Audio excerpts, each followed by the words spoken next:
Au cours de cette semaine, les forces de défense et de sécurité ont intensifié leurs actions sur l'ensemble du territoire national. Dans ce contexte hivernal, des opérations ciblées ont été déclenchées afin de garantir la quiétude des populations pendant leurs travaux champêtres et de favoriser une campagne agricole sûre et fructueuse. L'augmentation du rythme opérationnel a permis d'instaurer une accalmie notable sur tous les théâtres d'opération, confirmant l'efficacité des dispositifs déployés. Ces actions, menées à travers des patrouilles renforcées, des contrôles de zone et des contrôles accrus, traduisent la détermination des FDS à neutraliser toute menace et à préserver la sécurité dans les zones d'intérêt stratégique. Sur le théâtre Est, dans le cadre de l'opération Nelewadoli, les unités engagées ont démantelé à Guesquerou, dans la nuit du 12 au 13 août, un réseau de 3 individus armés responsables de multiples exactions contre les populations civiles. Les individus sont soupçonnés de vol et recel dans les villes de Guesquerou et Gagam. À Toumour, une arme de type AK-47 avec chargeur approvisionné a été récupérée dans une cachette le 14 août. L'emplacement de cette arme a été indiqué par un trinôme de repentis ayant transité par Toumour. Sur l'axe Bosso-Kinchendi, un véhicule transportant 18 bidons d'essence et 2 sacs de composants destinés à la fabrication d'engins explosifs improvisés a été intercepté au cours de la semaine. Ce matériel est sans aucun doute destiné à l'approvisionnement logistique de groupes armés terroristes. Le véhicule, son conducteur et le matériel ont été mis à la disposition des autorités compétentes pour la suite de la procédure. Dans la partie ouest, au sein de l'opération NIA, la vigilance et la discipline tactique des troupes ont permis la détection et la neutralisation d'un engin explosif improvisé dans le secteur sud-ouest d'Ouro-Djalajo.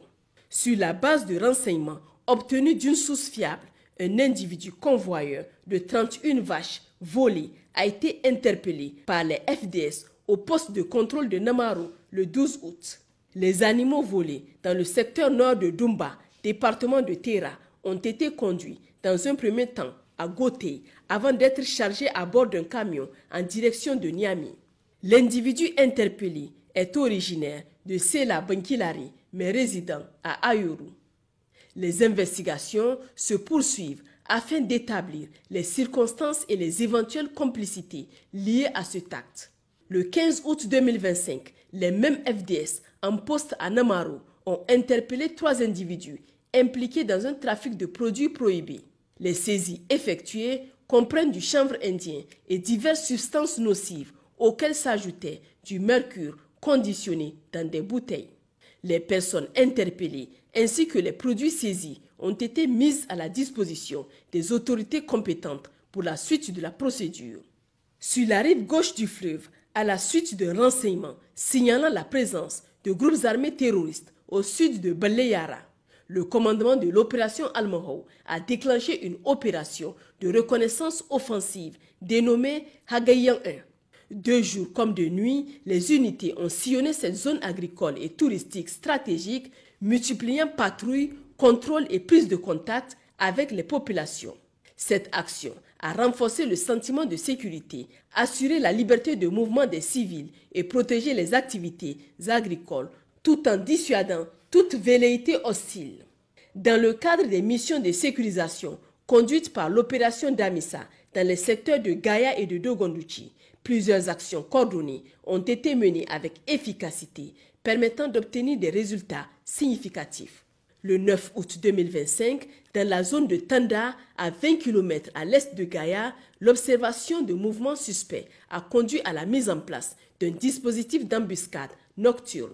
2 complices ravitailleurs de groupes armés terroristes circulant à moto et transportant des bidons de carburant ont été repérés.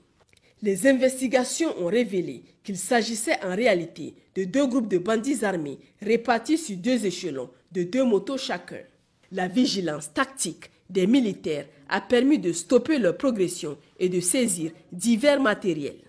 Le 11 août, Exploitant des informations complémentaires, les unités ont assuré un suivi discret de l'itinéraire emprunté par ses complices. 3 individus ont ainsi été surpris et appréhendés avec leur cargaison. Le bilan consolidé de ces 2 actions fait état d'un terroriste neutralisé, de 3 motos saisies, d'un téléphone portable récupéré et de 26 bidons de carburant confisqués. Le matériel saisi a été remis aux services compétents pour exploitation et procédures judiciaires. Le 10 août, toujours dans le département de Gaya, une patrouille de reconnaissance nocturne conduite dans les secteurs de PK10, Sabon-Birni et Tunga-Jado a permis l'interpellation de 2 individus déjà condamnés par la justice, remis aux autorités compétentes pour investigation approfondie. Dans le secteur de Dogondouchi, les forces de défense et de sécurité ont mené également plusieurs opérations ciblées au cours du mois d'août. Le 11 août, un individu suspect, surpris en train de rôder aux abords de la position FDS de Dankasari, a été appréhendé puis transféré aux services compétents pour enquête. Quelques jours plus tard, le 15 août, une patrouille appuyée par une section de la compagnie parachutiste a conduit une opération de contrôle au marché de Yeldou. À l'issue de cette mission, plusieurs suspects ont été interpellés et remis à la gendarmerie de Junju pour investigation complémentaire. À Tawa, dans le cadre de l'opération Chara, le 10 août 2025, à Tassara, une perquisition ciblée menée sur la base d'un renseignement précis a permis l'arrestation d'une trafiquante de drogue en provenance de Tawa et à destination d'Asamaka. La fouille des lieux a abouti à la saisie de 17 kg de résine de cannabis et de 4250 comprimés de tramadol. Elle a été remise aux services compétents pour la suite de la procédure. Chers concitoyens, les forces de défense et de sécurité réaffirment leur engagement à protéger le Niger et sa population contre toute menace. La coopération des citoyens reste essentielle pour garantir et renforcer la sécurité nationale. En cas d'urgence, veuillez contacter les lignes vertes. Pour les forces armées nigériennes, le 4040, pour la gendarmerie nationale, le 4000, pour la garde nationale du Niger, le 280, pour la police nationale, le 8383. Que vivent les forces de défense et de sécurité, que vive la République du Niger et que vive le vaillant peuple nigérien debout, solidaire et indéfectiblement lié à ses forces de défense.